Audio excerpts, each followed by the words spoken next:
Қайырлы күн, құрметті менің тыңдармандарым. Енем әмеңгерлікпен қайнағаңа қосыл дейді. Әңгімені тыңдамас бұрын арнаға тіркеліп лайк басуды ұмытпаңыздар. Тағдыр басқа салған соң не шара? Еріксіз көнеді екенсің. Алайда қазір сол тағдырдың тарамыс жолдарының қайсысын таңдауын білмей, шақшадай басым шарадай болып жүрмін. Бірақ дәл қазір қасымда ақыл қосар қосағым да жоқ. Ол осыдан 1 жыл бұрын жол апатынан қайтыс болған. Мақсатқа тұрмысқа шыққалы ештеңеге бас қатырмаған екем. Бәрінде мақсат шешетін. Оған әбден сеніп алыппын. Енді ол жоқ. Мен мектепке дейінгі тәрбие маманымын. Яғни балабақшада тәрбиеші болып істеуім керек. Бірақ мен оқу бітіре сала тұрмысқа шықтым да жұмыс істегем жоқ. Ауылда жұмыс та жоқ. Мақсат жұмыс істейді де мен бала бағумен отырдым. Мақсат үйдің кенжесі болған соң біз ата-енеммен бірге тұрдық. Екеуі де зейнеткер. Малдары да бар. Тұрмысымыз да жаман емес еді. Алайда сұм ажал мені әбігерге салды. Аяқ асты жол апатынан жолдасым қайтыс болып, мен 2 баламмен қалдым. Кіші балам енді 2-ден асты. Жолдасым қайтыс болып, жесір атануым мәселенің басы ғана екен. Мақсаттың 40-ын өткізген соң бір күні енем сөзге тартты. Балам, әлі жассың, тұрмысқа шығам деген ойың жоқ па? Егер ондай ойың болса, жасырмай айт деді. Мен әзірше ондай ойым жоқ екенін айттым. Арада 2 айдай уақыт өткенде енем тағы да тұрмысқа шығу туралы сөз қозғады. Мақсатымның отын сөндірмей, осы отауда қалғаныңды қалаймыз. Басқаға тұрмысқа шықсаң, балалар да жат болып кетеді. Әмеңгерлік салтымен қайнағаңа қосылсаң қайтеді дегенде ішіп отырған шайыма шашалып қалдым. Мақсаттың 3 әпкесі және өзінен 4 жас үлкен ағасы бар. Әпкесінің біреуі Талдықорғанда, екеуі Алматыда тұрады. Ал ағасы сол ауылда. Бірақ абысыным шайпау. Келін болып түскен соң, сыйыспай 1 айдан соң бөлек шыққан екен. Мен келін болып түскен соң, да дұрыс араласқан емес. Қонақ келіп, көмекке шақырсаң сірә келмейді. Келе қалса дайынға келеді де, асын ішіп бола сала үйіне кетіп қалады. Кейде қайнағамды да ерте кететін. Балам емізулі кезде де көмектесіп көрген емес. Мақсат қайтыс болған соң қайнағам ата-анасына біз қолдарыңызға көшіп келейік деген. Бірақ енем оған үзілді кесілді қарсы болды. Сол сөз ауылға тарағанда қайнағамның үйінде қырғын жанжал болыпты. Сөйтсек, қайнағам ол ойын абысыныма айтпай өзі шешіп жүр екен. Абысынымның қиын кескі жанжал шығаруының тағы бір себебі бар еді.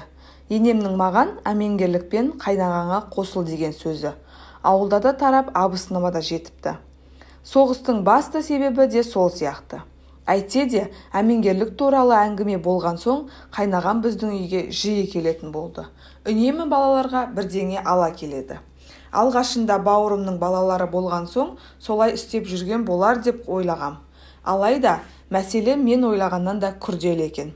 Сөйтсем қайнағамның маған көңілі ауып жүр екен. Шамасы балалар арқылы маған жақындаспақ, бір күні үйде жалғыз отырғам. Қайнағам келді. Түскі астың уақыты болған соң дастархан жайып бірге ас іштік. Дастархан басында қайнағам әмеңгерлік жайлы сөз қозғады. Ондай әңгімені күтпегем. Қапелімде не айтарымды білмей үнсіз қалдым. Менің сол күнгі үнсіздігімді қарсы болмады деп түсінді ме, қайнағам келуін тіпті жиілетті. Бір сәт оңаша қалсақ айтатыны сол әмеңгерлік. Ауылда әртүрлі өсек айтыла бастады. Сондықтан бұл әңгімеге нүкте қою керек деп ойладым да, сәтін тауып қайнағамен ашық сөйлесуге бел будым. Бір күні сондай сәт туды. Атам мен енем бір үйге қонаққа кеткен кезде тағы да қайнағам келді. Ол кісіден әмеңгерлік туралы әңгімені ойынан шығаруын сұрадым. Құр ойдың жетегінде жүріп, шаңырағын шайқалтып алмауын өтіндім. Әйелі мен 3 баласынан ойлауын керектігін айттым. Онсыз да оңып тұрмаған 2 абысын арасын одан сайын алшақтатпауын сұрадым. Қайнағам үнсіз тыңдап отырады да бір кезде орнынан тұрып үйден шығып кетті. Сол әңгімеден кейін қайнағам 2 аптадай үйге келмеді. Онысын түсінгенге жорыдым. Бірақ мен қате ойлаған екем. Бір күні түс кезінде атам мал жақта жүрген. Енем көршінің үйіне кеткен еді. Қайнағам келді. Үйде ата-енең жоқ екенін білген соң бірден әңгімеге көшті. Айжан, мен әйеліме бәрін айттым. Егер көнбесе қоям, саған үйленем. Сен болмасаң, Жанар мына қартайған ата-анама қарамайды. Сен басқа біреуге кетсең, бұлардың күні не болады? Ана балалар да жат болып кетеді деді. Сөйтсем қайнағам менің 2 абысын арасын одан сайын алшақтатпаңыз дегенімді әйеліңіз көнбейді деп ұққан екен. Кешке атам ерте жатып қалды да енем екеуміз шай ішіп отырғанбыз. Енем тағы әңгіме қозғады. Жанар келіспесе кете берсін дегеніне қарап, қайнағамның маған сөз салып жүргенінің енемнің толық хабардар екенін сездім. Содан соң қатал үнмен: егер басқаға тұрмысқа шығатын болсаң, 2 баланы да бермей алып қаламын деді. Баламды алып қойғалы жатқандай жүрегім сулап кетті. Қорыққаннан: апа, мен ешқайда кетпеймін дедім. Менің бұл сөзімді келісім деп ұқтау мені мұның ақыл деді. Дәл сол кезде ол сөздерге ешқандай мән бермеппін. Жылап жүріп ыдыс-аяқты жинастырып, жуып-шайып кеш жаттым. Арада 2 күн өтті, күн сенбі болатын. Атам мен енем бір кісінің асына кеткен. Балаларға түскі тамағын беріп, ұйықтатып, жалғыз өзім шай ішіп отырғам. Қайнағам келді. Үйде ешкім жоқ екеніне көз жеткізген соң, қолымды жуып келейін деп сыртқа шығып кеткен. Сөйтсем, сыртқы есікті іштен іліп келіпті. Қайнағам сырттан келген соң, орнымнан тұрып жоғары өткізбек болғам. Бірақ ол келген бойда мені құшақтап алып, сені жақсы көремін, сенсіз өмір сүре алмаймын, тағы да бірдеңелер деп зорлап сүйе бастады. Менің қарсылығыма қарамастан жерге жығып, астына басып аймалай бастады. Бір жағынан қорқыныш, бір жағынан ыза, бір жағынан қорлық буы тұншыға бастадым. Айғайлаймын дегеніме де қарайтын емес. Әлім құрып, есімнен танып барам.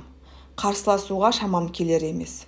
Менің сол күйімді қарсыласпайды деп ойлады ма, шешіндіре бастады. Айғайласам даусым шықпайды. Бәрі бітті деп ойладым. Құдай қағып, бір кезде жан ұшыра, құлындай шыңғырған даусым үйдің басына көтерді. Менің даусыма оянып алған үлкен ұлым мамалап жүгіріп шықты. Менің даусымнан сескенді ме, баладан сескенді ме, әйтеуір қайнағам жалма-жан орнынан тұрып үйден шығып кетті. Анама үйге барайын десем, 2 баламен қайда сиясың? 2 баламен сені енді кім алады дейді.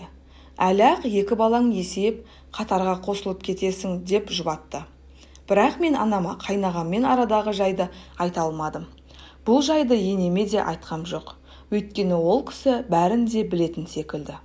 Олай деуімнің себебі, қайнағам үнемі ата-енем үйде болмаған кезде жетіп келеді. Абысынымның мені атуға оғы жоқ. Ауылдың өсегі де жүйкемді тоздырды. Әбден шаршадым. Бір шешімге келе алар емеспін. Қай шешімім дұрыс боларын да білмеймін. Не істеуім керек? Құрметті тыңдарман, осы жайында комментарий бөліміне өз ойларыңызды жаза кетсеңіздер болады. Арнаға тіркеліп, лайк басып, қоңырау белгісін басып қойыңыздар. Келесі видеода кездескенше назарларыңызға рахмет.